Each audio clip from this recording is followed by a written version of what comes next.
Good morning, everyone. Welcome back to Coffee and Colorful Conversation. Happy Wednesday. I wanted to first start out by thanking all of you who attended my live Let's Kick Some Brass class. We had a lot of fun and I had a lot of great questions, and hopefully everyone is trying their new tips and tricks in the salon and banning the brass. If you haven't had a chance, check out my Instagram post from yesterday. My Instagram is Lainey Cake, LAINEYCAKE. I did another blonde who, when she first walked into the salon, we all commented, oh my gosh, your natural color's so pretty and your old highlights look so good, like you don't even look like you need your hair done. And then when you see the completed before and after and how icy and pale we got her blonde to be, it was really a wow difference. So sometimes just that little bit of, tinge of yellow that's left behind, once that's obliterated and turned into a pretty tone, it can be all the difference. So I hope you guys will check that out. And again, thank you for those who attended. So far, I've done the Secrets of Celebrity Colorists webinar twice, and now this was Let's Kick Some Brass twice. So I have a new topic coming up in January, but I wanted to do something special in December for all of you coffee chat peeps that have, jumped on here week after week and watched my coffee chats.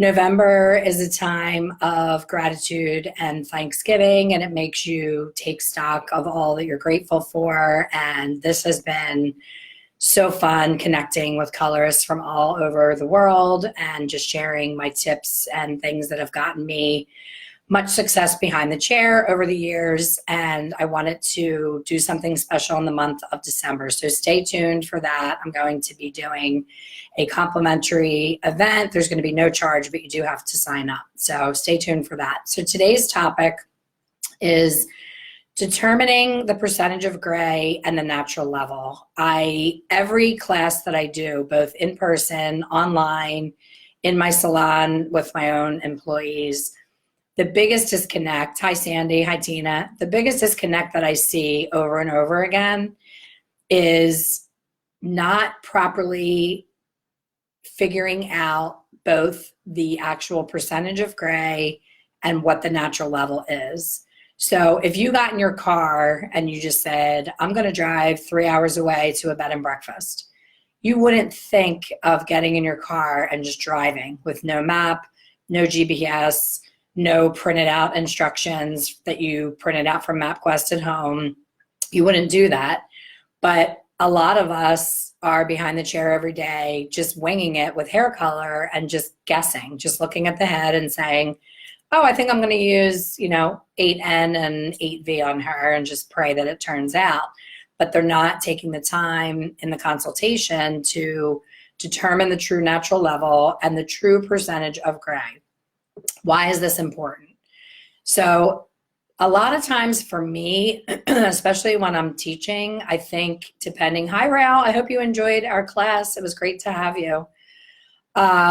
I think the difference between level 5 and level 6 and level 4 and level 5, like right in the 4, 5, 6 zone, I think there can be a big disconnect. I can do a class with 30 people in it and we all look at the model. And I always recommend how I was taught. I feel like right around the face, people are their lightest, and the very back in the nape is where they're the deepest. So you have to separate the hair, push, separate it and part it down the middle, push it away, but also kind of push up the hair so that light can go through it. Because if you smash it down, if their hair's dirty, number one, which it always is when they come in for color. So dirty hair looks almost wet and darker. It's so greasy in the back sometimes. And that can lie about the level and cause you to think the person's darker than they are. Hi, Chelsea.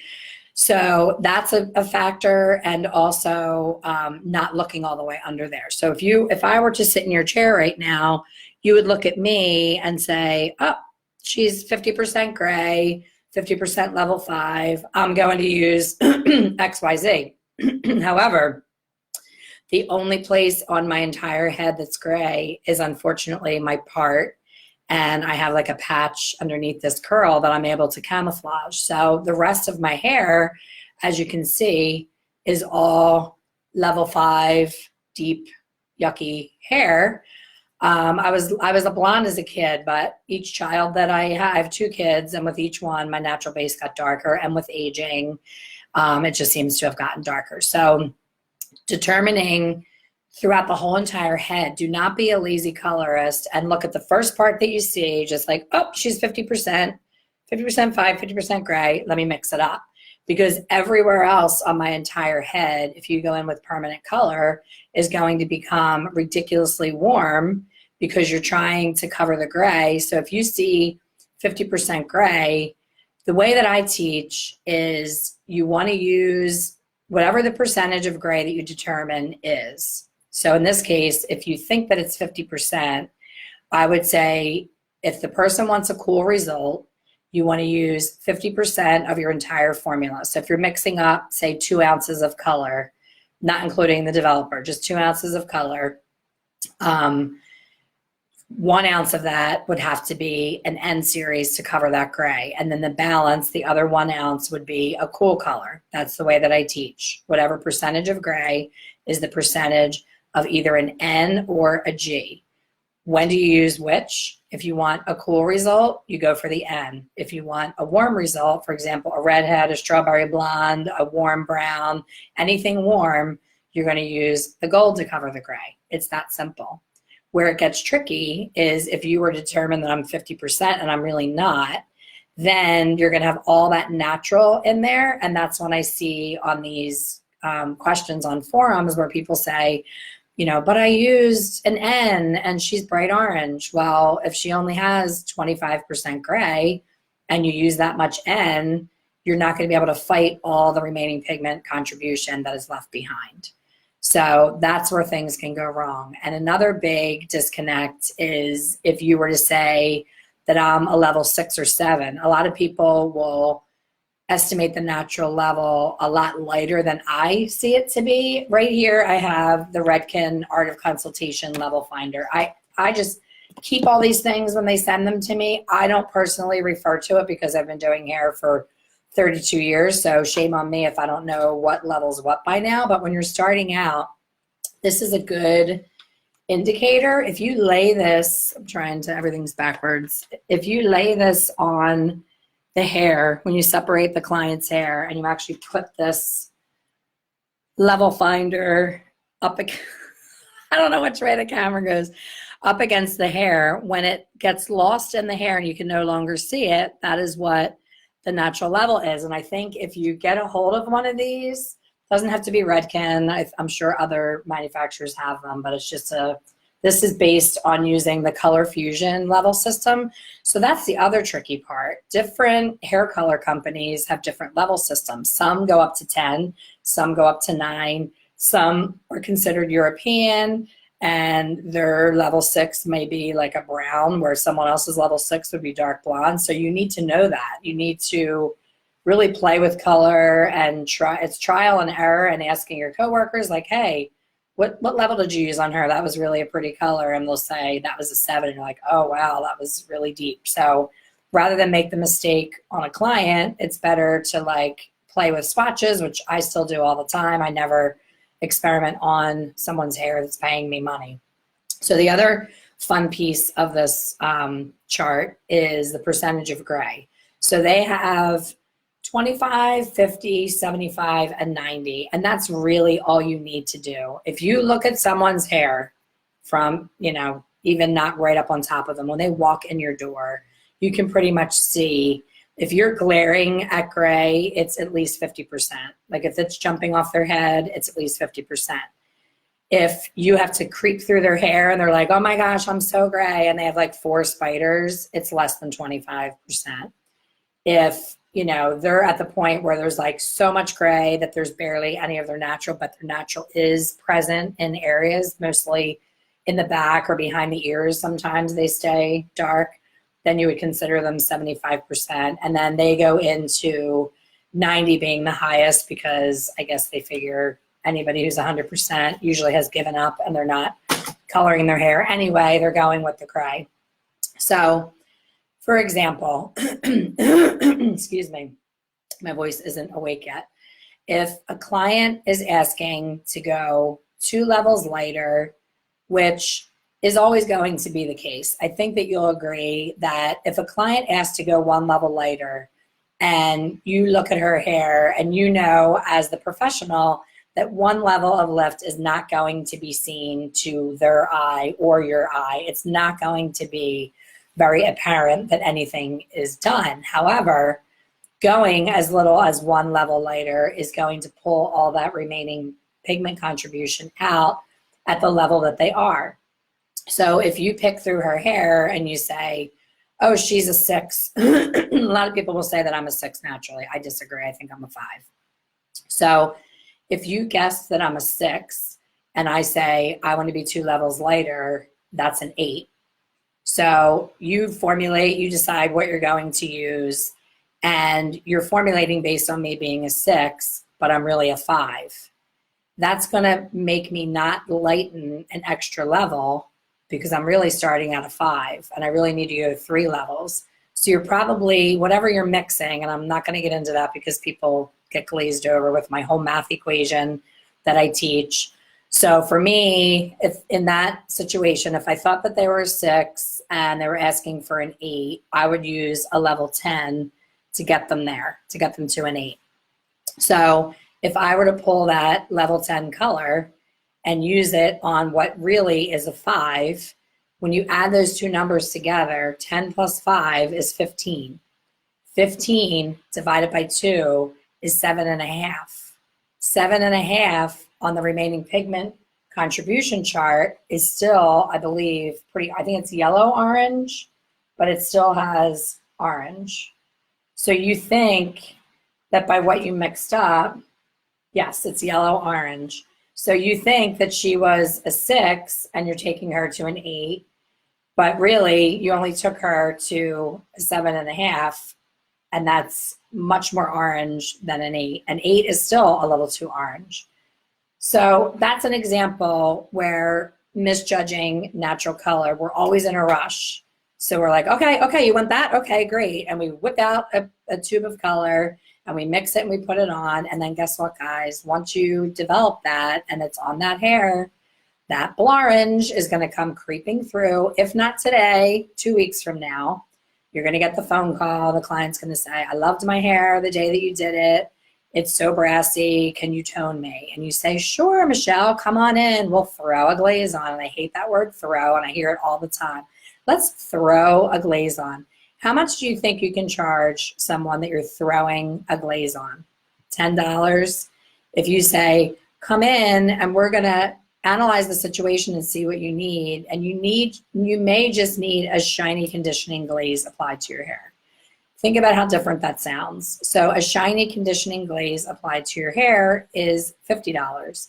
Let's throw on a glaze to cover up my mistake that you don't know is my mistake. You think that it's your water in your shower, or you're having a bad day, or you put your hairdryer on too high. I hear a lot of hairdressers blaming everything but themselves. Oh, she doesn't use professional products. Well, yeah, that matters, but really, she was going to be orange no matter what. If you use the best, color protecting shampoo and conditioner, and she treats her hair like the finest cashmere sweater, if you did the formulation improperly and you pulled out all that remaining pigment contribution, all that Blorange, it's there to stay. And the only way to really get rid of it is to go in and lighten through it. So I touched on butterfly foils on my Let's Kick Brass class.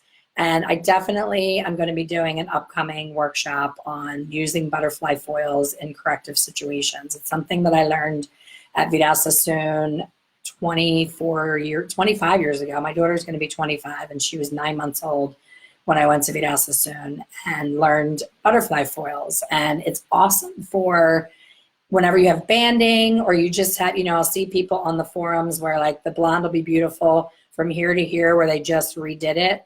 But then all the old hair that was the Blorange before that has crept down the head that's still staying, because God forbid women cut more than an inch off their hair, I always say, are you having an air cut today or a haircut?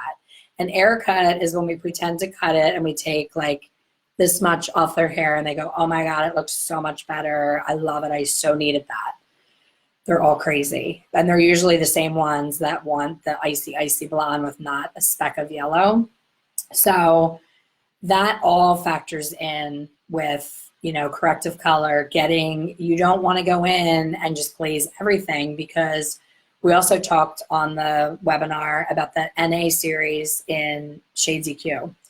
The NA series is amazing, but it's triple blue.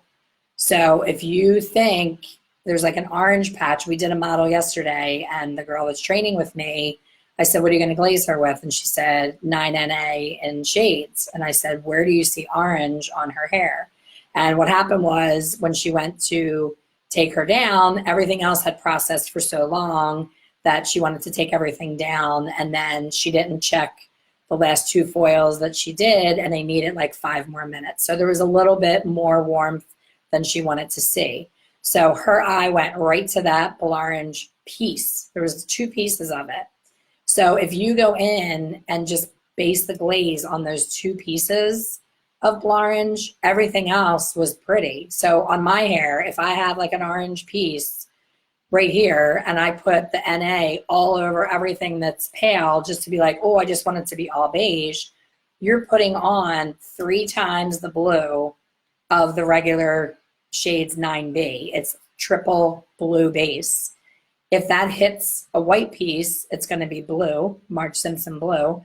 And if it hits a yellow piece, it's going to be murky and green, because blue plus yellow is green. So you have to take responsibility for understanding what is really in the hair. Is it really orange or is it really yellow? Yellow and orange, I don't have my brassy swatches here, but yellow and orange are 2 different animals.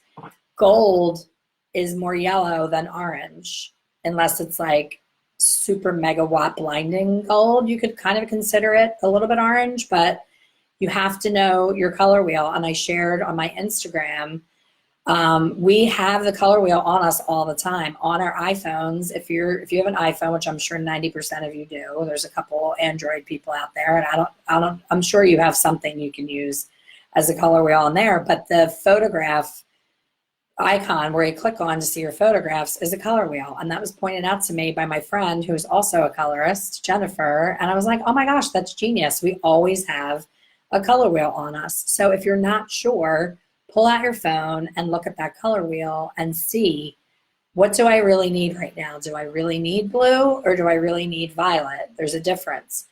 Shampoos. Everybody's crazy with the purple shampoo. They're like, oh, we'll put purple shampoo on it. Purple does not cancel orange. If the hair is orange, you need blue. Pravana has a blue shampoo. That's what I give to my brunettes that get a little bit of orange in the summertime. It's blue shampoo.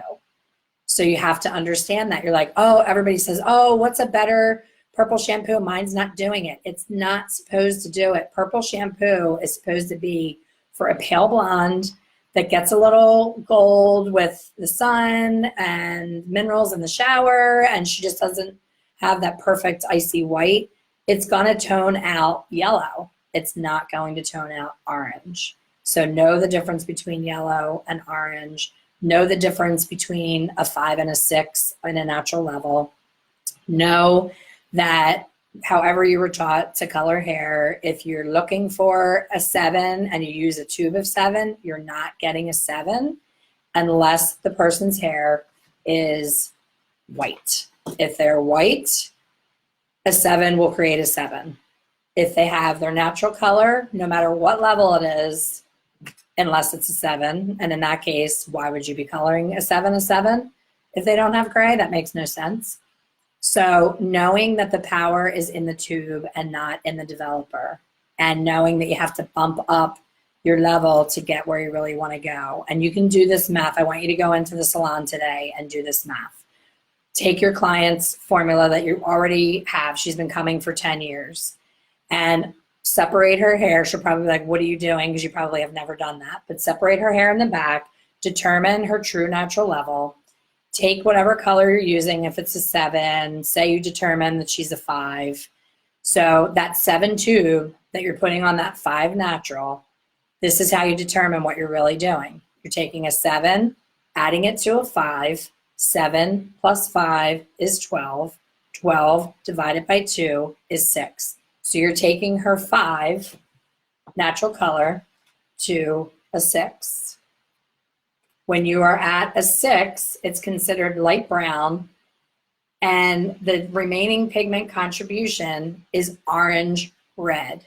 That is what's going to come out of the hair naturally, no matter what. If she has no gray and you use a straight up B on her hair, 7B straight, no natural, no nothing, 7B plus the 5 natural is still going to be warm, because the red and orange is coming from her pigment in her hair. It's not coming from the tube. So people will say, I have to switch color lines. I used a straight B on her and she's still orange. There's something wrong. No, God made us this way. It's pheomelanin in the person's system. There's nothing you can do about it. So you have to explain that to your guest and say, if you really truly want to be a lighter level and have no warmth, we have to highlight through your hair and then glaze you to a 7. That is the only way that you can truly have a cool level 7 with no warmth when someone has their natural color, not when they're 100% gray, because people are going to write to me and say, you said if they have 100% gray, you can be cool as a cucumber, you have no warmth, because you're not fighting anything. So guys, think about what you're doing. Take the time to do a consultation every single time. Do not assume that the client is happy. She may just be lazy. You may be the only color she's ever been to and she doesn't know any better. And you might not be doing the best job for her because you're being lazy. So you being lazy, her being lazy gives her okay average hair. And guess what? Most people are perfectly happy with okay average hair. I see it all the time. And a client will sit in my chair for the first time. I've had a lot of new clients lately, which I love. It gets me re-inspired. I get to really be on my game and make sure that I'm doing everything that I'm teaching you to do. The longer consultation, looking into their eye color, checking their skin tone, see if they're warm or cool, and what the desired tone should be according to their skin tone. Asking them, checking their wardrobe and seeing, like, do they wear jewel tones? Do they wear warm colors? Do they dress up? Do they wear makeup? Are they high maintenance? Are they low maintenance? A lot of stuff has to go into a consultation to really win a client over for life and make them feel like you have their best interest at heart. So take the time and do that. I tell people when I'm training them, I would rather you take 30 minutes for a consultation and run 30 minutes behind than to rush into grabbing a tube of color, saying a Hail Mary, dumping it on their head, and having a disaster that's going to take you 4 hours to correct. So take the 20 minutes, 30 minutes. If the client seems uneasy and you're uneasy, do not go ahead with the service until you both understand what it is you're looking for, where you're going. Remember, when you're driving that car and you're going to that bed and breakfast, you can't get there without your map. So if you don't know where you're starting from, you cannot know where you're going. So thank you for the thumbs up. I love it, guys, some interaction. So please stay tuned for my special gift in December. Right now, the tentative date, and it probably will be that date, is Monday, December 10th. I will probably do it a little earlier than 7 since it's a Monday and most people are off. I may do like 4 p.m. Write in the comments what time you would prefer a live training to be. I had asked a survey before and most people said Sunday nights, which I was surprised because I think that's like family time.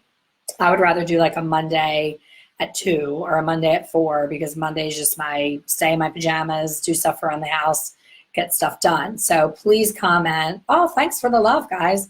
Please comment when you would prefer that to be, either December 9th or December 10th, and either daytime or nighttime, because I want to get as many of you on there as possible for this free training. It's going to be, I'm going to dive really deep on formulation because any class that I do, this is the disconnect. And I think people have written to me that have 30 years experience, 20 years experience, 15 years experience, and they're like, I've never heard these things, and that makes so much sense. And thank you. You know, I'm formulating so much better now. So I feel like that's been the biggest feedback in my book, in my chats, and in my classes, especially my in-person classes. Sometimes I'll look out into the audience at a big hair show and I'll see this person with like the arms crossed and they have this look on their face like, I don't believe a word of this. This is, you know, bullshit. I hate this class. I hate this person. Her voice is annoying. Why am I here? And I'm like, oh God, she really hates me or he really hates me. And I notice them in the crowd. Like you can notice them. I can't explain it. It's happened every single class. Orlando, New York, Texas, California, every show I've done, there's two people with a permanent hair lip on them sitting there making a face like, what? And every single time without fail, my daughter will testify because she's with me all the time and she can't believe it either. They're the person that waits for me to finish, comes up to me at the end of the class, hugs me, gives me, you know, wants to buy my book and asks me to sign the book and to take a picture with them.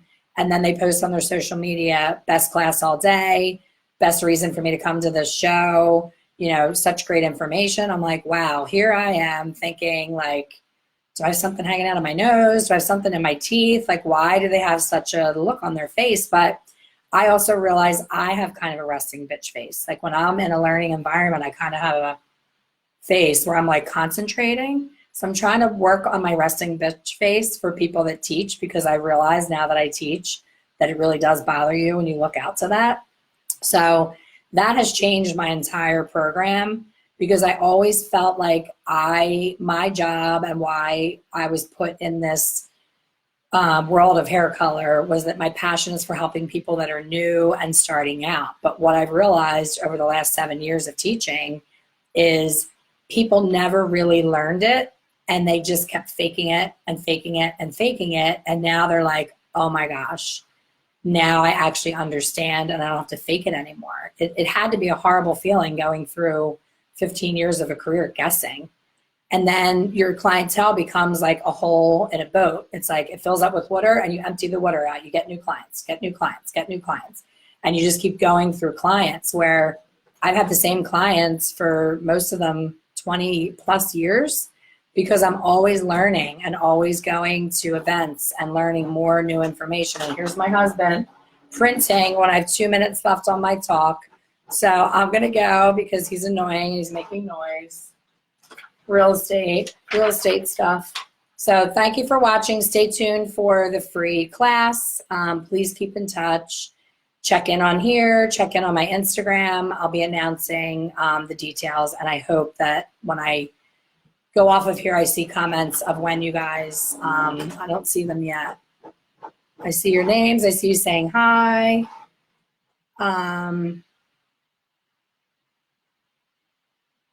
Sunday evening would work great for me, but I will try to make either. Okay. All right, thank you guys for checking in. I do see a question.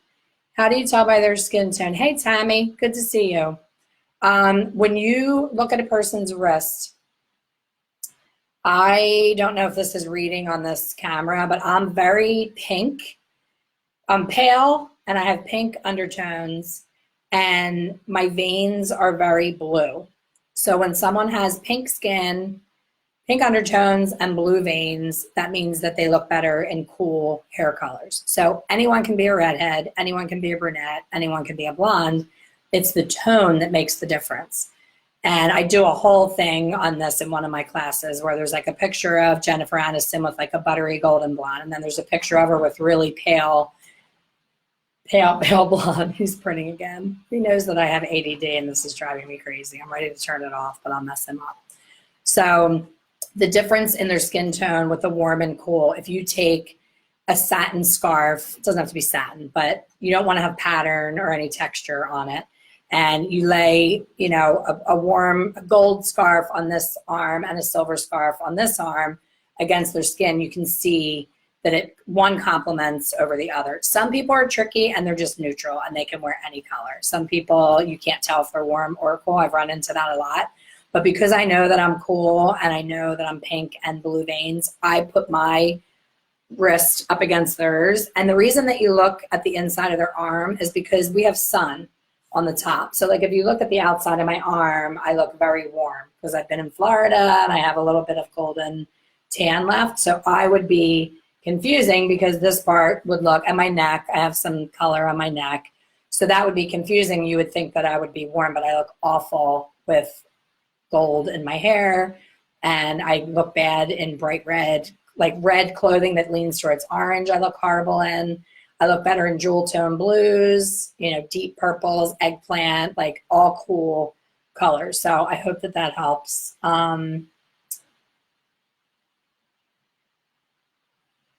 Vicky says, I have major RBF. What is RBF? I want to know what that is. I want to be like the cool kids and know these little abbreviations. Lori says Monday at 2.